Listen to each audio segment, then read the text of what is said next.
How to delete your CoinEx account.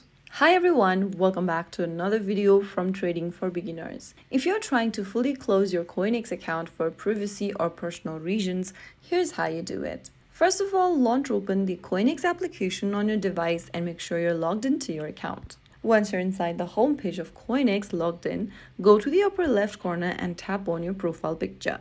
Now from the expanded menu, select the security option.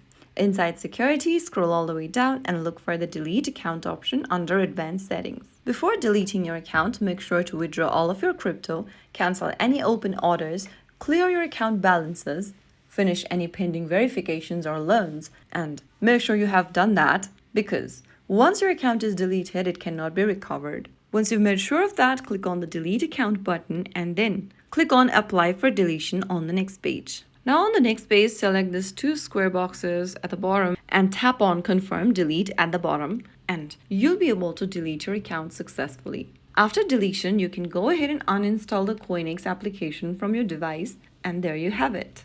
That is how it's super easily done. Remember that deletion is permanent and you cannot recover funds or trading history after deleting your account. If you found the video helpful, don't forget to like, share and subscribe to our channel. I will see you again in the next episode. Stay tuned and thanks for watching.